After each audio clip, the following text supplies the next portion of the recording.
अस्सलाम वालेकुम। सो इसकी कंटिन्यूशन में जो इसका पार्ट 2 है, हम कर रहे थे कॉमन साइज एनालिसिस। ये हमारे पास बैलेंस शीट उसने दी हुई थी। दिस दिस वन हमें बैलेंस शीट दी होगी इस तरह, और इसका हम कंपैरेटिव स्टेटमेंट एनालिसिस करेंगे और इसका स्पेसिमेन कुछ इस तरह ड्रॉ करना होगा हमें।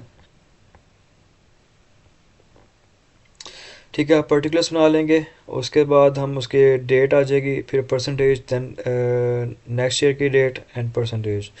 और हम ऑर्डर जो है हम करंट एसेट्स को ऊपर भी लेके आ सकते हैं, ये मैटर नहीं करता है ये ऊपर है कि नीचे है।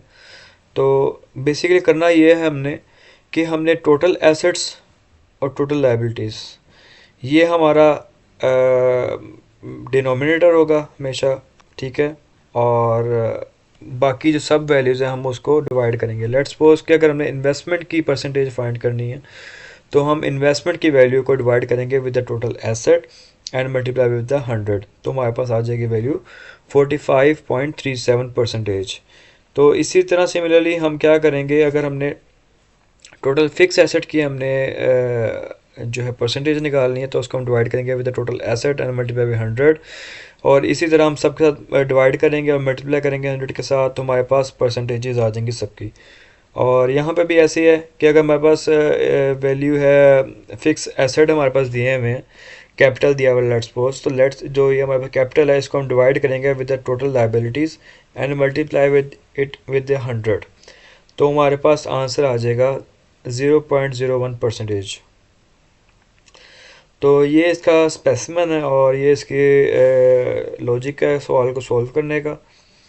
और 47216 473 मल्टीप्लाई 100, तो ये हमारे पास इसकी आई थी परसेंटेज। इसके बाद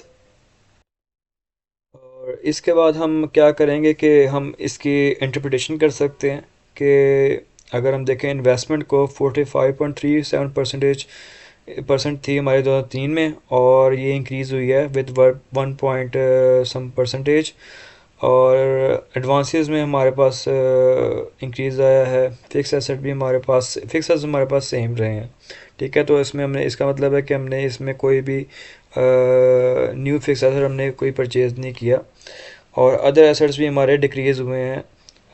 उसके बाद टोटल फिक्स एसेट अगर देखें तो वो हमारे 3% के साथ ऑलमोस्ट इंक्रीज़ हुआ है। तो इसी तरह आप अपनी वर्डिंग के अंदर इसकी इंटरप्रिटेशन लिख सकते हैं और रीज़न बता सकते हैं कि वाई दिस इज़ इंक्रीज्ड और डिक्रीज्ड। और इसके अंदर अगर आप इसकी कंक्लूजन देखें, कंक्लूजन में लिखी हुई है, आप इसको पॉज करके पढ़ सकते हैं, और यही इसका एक वे है। और आप सेगमेंटली आप भी कर सकते हैं कि टोटल एसेट में इंक्रीज़ हो गया है तो इसका क्या रीज़न हो सकता है, टोटल लाइबिलिटीज़ के अंदर इंक्रीज़ हुआ तो उसका क्या रीज़न हो सकता है। तो ये आप तरीके से कॉमन सेंस एनालिसिस को परफॉर्म कर सकते हैं।